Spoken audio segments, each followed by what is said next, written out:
amigos, aqui estamos em mais um Momento Redenção e hoje com o tema A Necessidade de Fazer o Bem e a Figueira que Secou.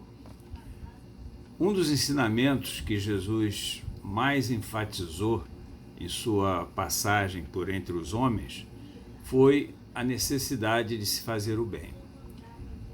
Fazer o bem é o meio de atender ao mandamento maior da lei de Deus, ensinou Jesus. Deixou isso claro ao ser abordado por um fariseu sobre qual o mandamento maior da lei de Deus. Respondeu que é a lei do amor, o amor a Deus e amor ao próximo. E demonstrou também como dar cumprimento a esse mandamento. Tudo o que queirais que os homens vos façam, fazei também a eles. É nisto que consistem toda a lei e os profetas. Então, para cumprir esse mandamento maior da lei de Deus, é preciso fazermos o bem, fazermos ao próximo o que queremos que ele nos faça. Ou seja, precisamos fazer o bem sempre, pois o bem é o que desejamos para nós. Jesus dizia, simbolicamente, que fazendo o bem é que se produz bons frutos, que é o que Deus espera de todas as suas criaturas. Assim, aquele que não produz os frutos esperados por Deus, descumpre a sua lei, descumpre o mandamento maior da lei de Deus. No Livro dos Espíritos, eles explicam que não há quem não possa fazer o bem. Basta estar em relação com um semelhante que se pode fazer o bem. A cada dia a vida nos oferece essa possibilidade. E completam os Espíritos dizendo que somente o egoísta não encontra a ocasião de praticar o bem e que cada um responderá por todo o mal ocorrido pelo bem que deixou de fazer. Jesus adotou, em sua passagem, a simbologia como uma forma de transmitir algum ensinamento de natureza espiritual.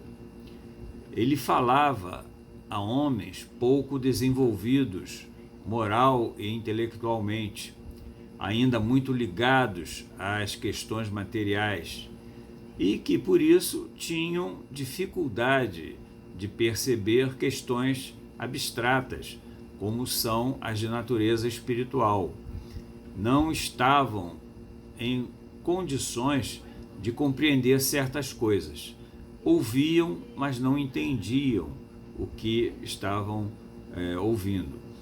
Por isso, Jesus se utilizava de parábolas para que pudesse transmitir algum ensinamento.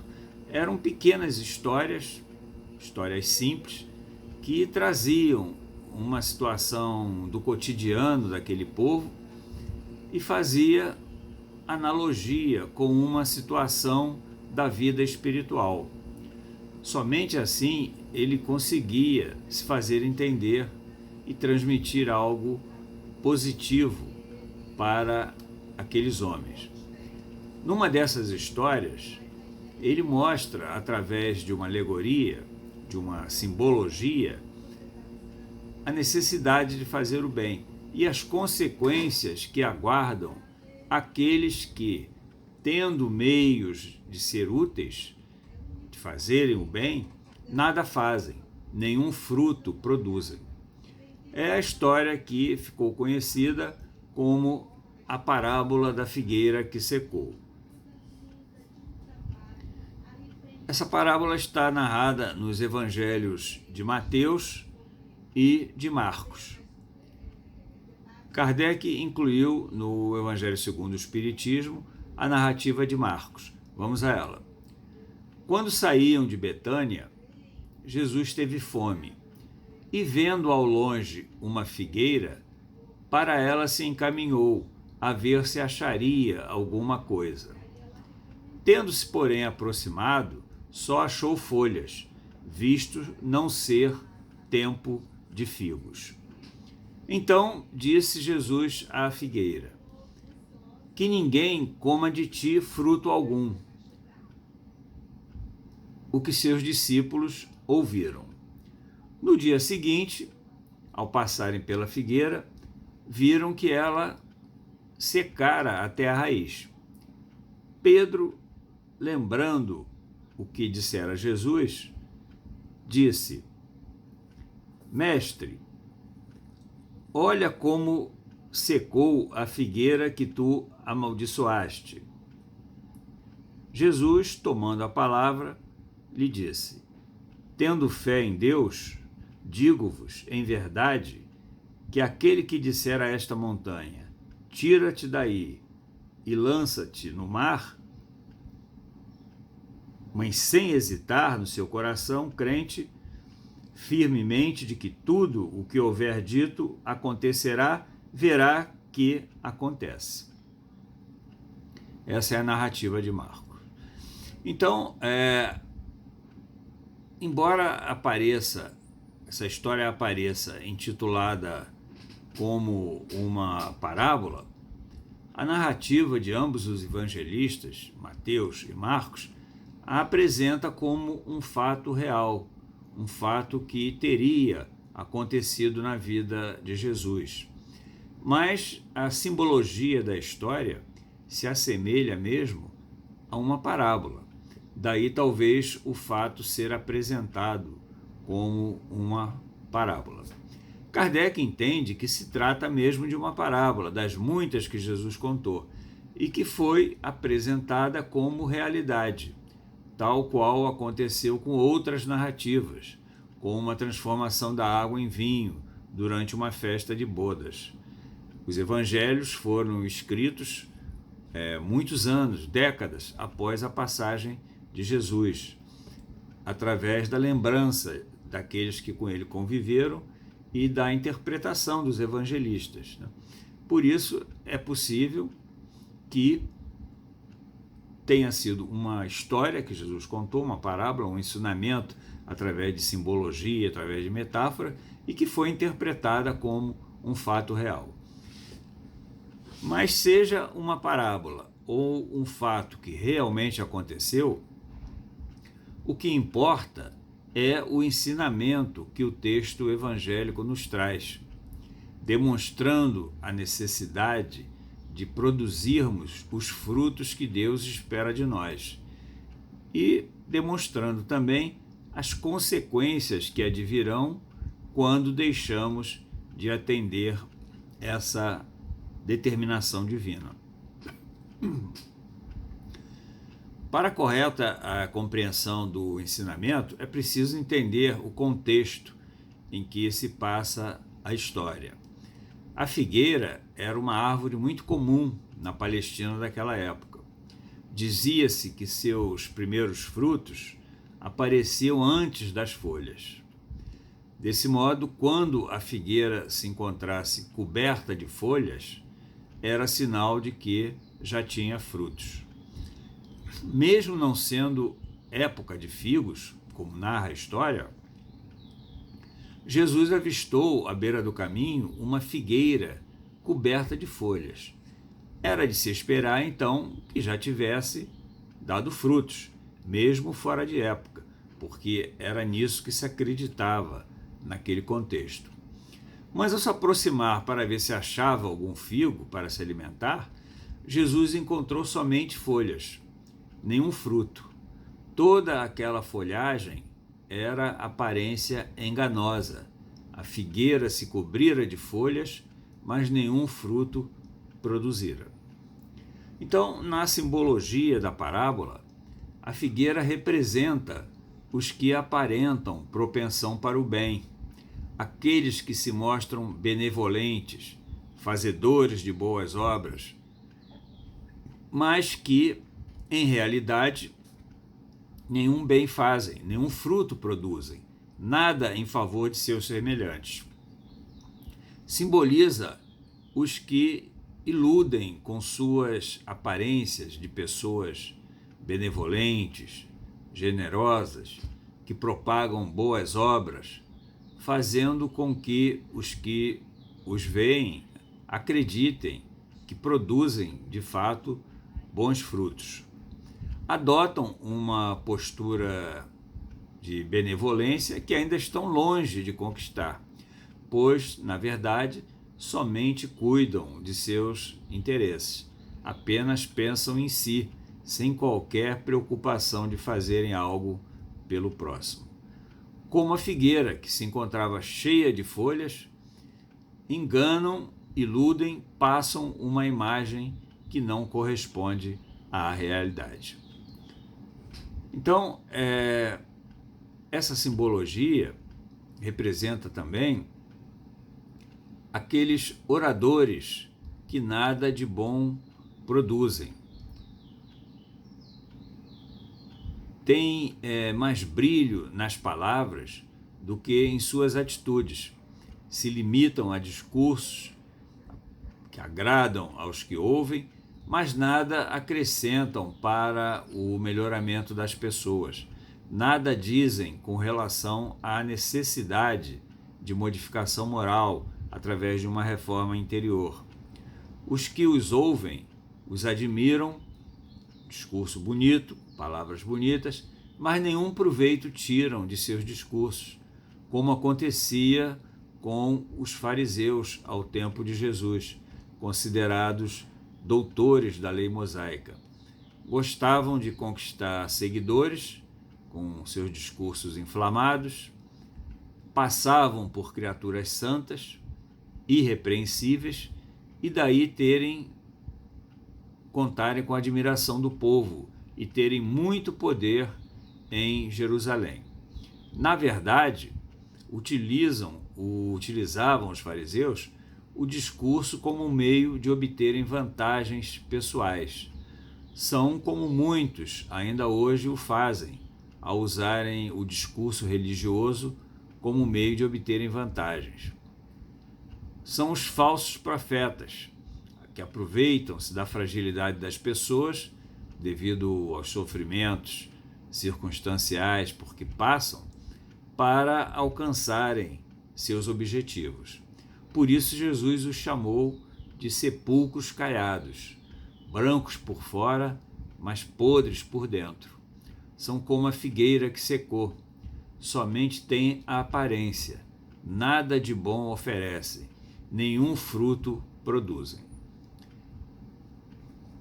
Kardec destaca que a figueira simboliza também doutrinas e sistemas religiosos improdutivos. Tendo meios de ser úteis, não o são, pois não contribuem para a transformação de seus seguidores. Limitam-se a cultos cheios de pompas e de cerimônias, adotam dogmas seculares, hoje inaceitáveis, adotam rituais absolutamente desnecessários, não praticam a verdadeira caridade, não prestam assistência aos que precisam, nem ensinam o Evangelho com todo o seu conjunto de ensinos morais úteis, né, e indispensáveis para a melhoria da humanidade. São doutrinas iguais à figueira, têm bela aparência, cheias de folhas, mas sem frutos. Então, prosseguindo, né, a parábola, ela diz que Jesus, se aproximando e não encontrando fruto, disse à figueira: que ninguém coma de ti fruto algum. E no dia seguinte, ao passarem pelo local, continua a narrativa, os discípulos viram que a figueira secara até a raiz. E Pedro, então, lembrando-se do que Jesus dissera, falou: mestre, olha como secou a figueira que tu amaldiçoaste. Aqui surge uma questão que desperta interrogação dentre os estudiosos do Evangelho. Se ao invés de uma parábola foi um fato real, teria mesmo Jesus amaldiçoado uma árvore, fazendo-a secar apenas porque ela não produzira algum fruto? Jesus poderia, sim, ter provocado a morte da árvore pela ação da força magnética de que era possuidor, uma força magnética absoluta, como o espírito puro que já era naquela ocasião, inteiramente depurado das imperfeições humanas. Jesus então dominava de modo absoluto a matéria e o uso do magnetismo, e poderia de fato ter feito a árvore secar. Mas, se nós analisarmos racionalmente, não é crível que Jesus fizesse isso com uma árvore apenas porque não encontrara algum fruto para se alimentar. Seria um ato contraditório com a prática do amor que ele ensinou o tempo todo em que esteve entre nós. Se foi mesmo um fato e não uma história contada por Jesus, o mais provável é que, sendo conhecedor das leis da natureza, ele sabia que a ausência de frutos era efeito da esterilidade da árvore e que ela não daria mais fruto e que iria morrer. Não teria, então, feito a figueira secar por um motivo tão fútil, como à primeira vista pode parecer. O que ele teria feito foi usar a morte iminente da figueira, que ele sabia aconteceria, para transmitir um ensinamento de natureza espiritual. Ao condenar a figueira à esterilidade, quis mostrar o destino daqueles que, tendo meios de produzir frutos, não o fazem. São estéreis e fatalmente um dia secarão, como a figueira da parábola. Jesus contou essa história porque a característica daquele povo, característica daqueles homens, era de que apenas eles aparentavam a ideia de um povo fervoroso, de muita religiosidade, de muita fé, que cumpria rigorosamente os rituais da religião. Eles jejuavam, ofertavam sangue de animais à divindade, frequentavam as sinagogas com longas cerimônias, mas na verdade não produziam nenhum fruto espiritual, nenhum fruto de natureza moral. Apenas se ocupavam com seus interesses imediatistas, materiais, sem a menor preocupação com o cumprimento maior da lei de Deus, sem a menor intenção de progredir, melhor dizendo, né, no terreno da espiritualidade. Era como a figueira da parábola. Era um povo coberto de folhas, porém vazio de frutos. Aparentava dar frutos com a prática religiosa, mas tudo não passava de aparência. E a parábola termina abordando a necessidade da fé. Quando Pedro, lembrando do que dissera Jesus no dia anterior, mostrou-lhe a figueira seca, Jesus lhe respondeu: tende fé em Deus. Digo-vos em verdade que aquele que disser a esta montanha, tira-te daí e lança-te ao mar, mas sem hesitar no seu coração, crente firmemente de que tudo que houver dito acontecerá, verá que acontece. Então, com essa resposta, Jesus quis mostrar a força da fé em Deus, mostrar que foi com a força da fé em Deus que ele fez com que a figueira secasse. Esse foi o ensinamento que ele quis transmitir, além da necessidade de fazer o bem. Quis mostrar que aquele que tem fé em Deus e que pede sem hesitação, sem duvidar, pode fazer uma montanha se transportar a outro lugar. Evidentemente, numa imagem simbólica, é uma hipérbole, né? Na verdade, uma figura da literatura. Quando se cria uma imagem exagerada, uma imagem que não acontece, né? Uma imagem uma situação imaginária para demonstrar um ensinamento, né? É uma imagem superlativa para transmitir uma ideia, como no caso, por exemplo, do camelo passando pelo buraco de uma agulha.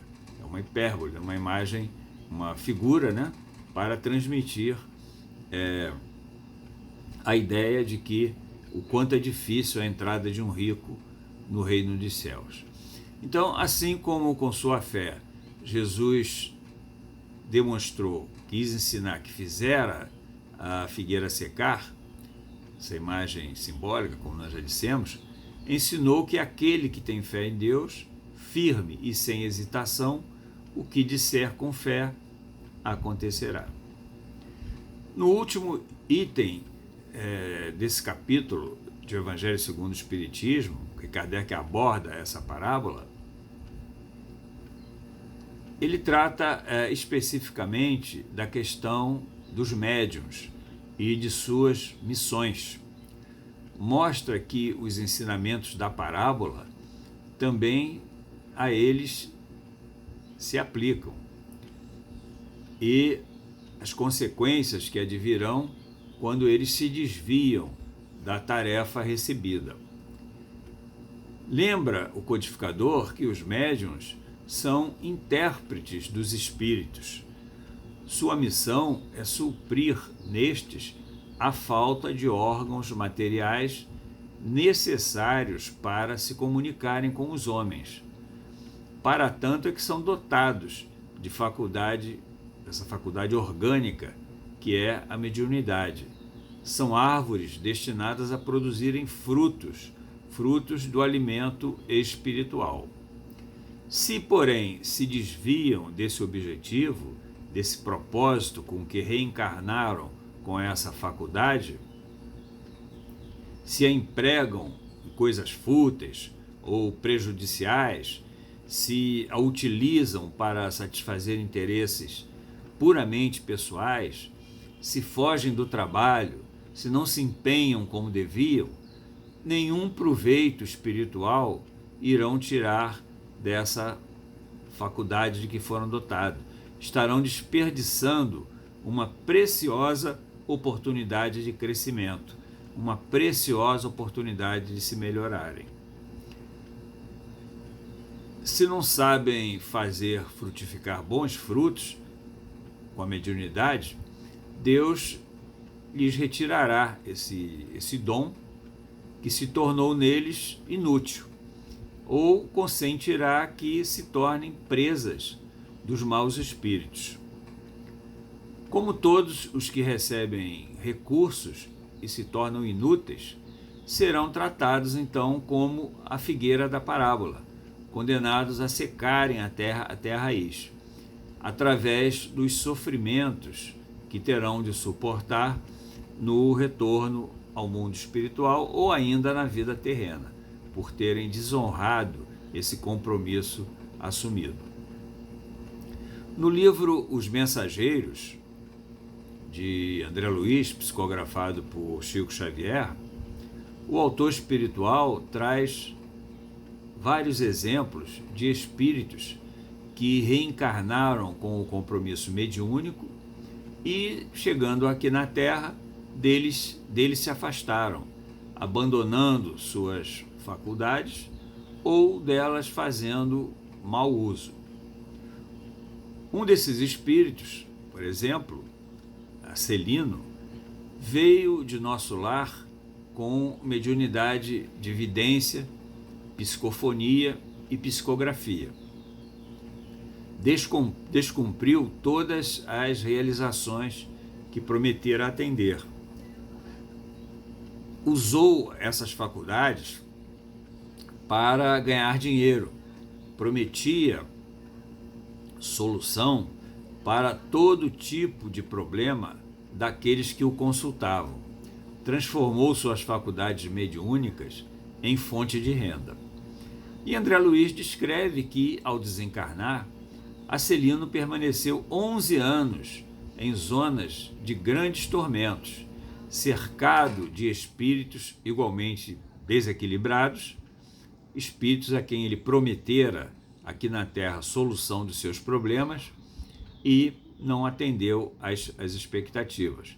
Esses espíritos, então, lhe cobravam a solução pela qual pagaram a Celino aqui na Terra. Então, esse espírito gritava, chorava, implorava que o deixassem em paz, mas estava, nas palavras de André Luiz, algemado a esses espíritos por elos mentais. Somente após 11 anos desse um sofrimento superlativo, nas zonas inferiores, ele foi finalmente socorrido e levado para nosso lar para tratamento e ser novamente preparado para o retorno à Terra em nova reencarnação. Um outro exemplo também significativo é de um espírito chamado Joel, médium audiente, que ao invés de servir de intermediário aos benfeitores espirituais, passou a se comunicar com eles apenas com o propósito de resolver seus problemas particulares. Cobrava solução e fugia daqueles que o procuravam para pedir algum socorro. Esse também voltou para o mundo espiritual com a mente desequilibrada, passou por perturbações psíquicas, doloroso martírio, e vivia em estado de alucinação permanente, espiando, então, a sua falta. São exemplos de médiuns que se portaram como a figueira da parábola. Não produziram frutos e secaram. Não materialmente, como a árvore da história contada no Evangelho, mas por meio de dor, de sofrimento, após a desencarnação, após o retorno ao mundo espiritual. Então, concluindo a lição que a figueira seca nos deixa, é que pelas obras é que se conhece o verdadeiro cristão. Pelos frutos que produz é que se reconhece a árvore. Não basta ter aparência, ter o verniz da caridade, nem exibir uma pseudo-benevolência. O que realmente importa para Deus são os frutos, são os atos, os frutos que produzimos e não o que aparentamos ser. Disse Jesus que toda árvore que não dá bons frutos é cortada e lançada ao fogo. E disse também que nem todos os que dizem Senhor, Senhor, entrarão no reino dos céus. Ou seja, é preciso que nós venhamos conhecer os frutos de nossa vida, que são os nossos pensamentos, os nossos sentimentos, a qualidade das nossas ações, das nossas atitudes perante o nosso semelhante, da nossa proposta de vida. Saber se são bons ou não, se são condizentes com as leis de Deus ou, ao contrário, se são incompatíveis, se beneficiam ou não o nosso semelhante. Por quê? Porque são eles que vão revelar a árvore que somos. São eles que vão revelar se somos árvores produtivas, que frutificamos, ou apenas temos aparência, uma aparência que sustentamos falsamente. Então, a vida de aparência, como a da figueira cheia de folhas, mas sem frutos, pode enganar aos homens, mas não consegue enganar a Deus, não consegue ludibriar as suas leis. E aquele que assim se comporta perante a vida terminará como a figueira seca, secará, né, para a sua existência. Então, esta é a lição que devemos extrair dessa parábola, da figueira que secou, que, como eu disse no início, como dissemos, tem o objetivo de demonstrar a necessidade de fazer o bem. Então, que nós possamos deixar que esses ensinamentos penetrem em nossas mentes, que desçam aos nossos corações e que nós os transformemos em atitudes, porque apenas as palavras, apenas a fé sem obras é morta, como disse o apóstolo de Jesus, né? A fé sem obras é morta. É preciso que apresentemos obras, porque quando retornarmos ao mundo espiritual, as nossas obras é que serão levadas em consideração. Tudo o mais restará aqui na terra. Nós não poderemos nada levar, a não ser as nossas conquistas espirituais, os nossos valores definitivos que incorporam ao nosso patrimônio, que são os valores espirituais. Então, que esses ensinamentos, repito, possam penetrar em nossas mentes, descer aos nossos corações e que nós façamos deles uma filosofia na nossa existência, para que nós possamos sair dessa atual reencarnação, pelo menos um pouco melhores do que aqui chegamos. Se nós conseguirmos esse intento, já poderemos nos considerar vitoriosos. Muito obrigado a todos pela companhia durante o estudo e até uma próxima oportunidade, se Deus quiser.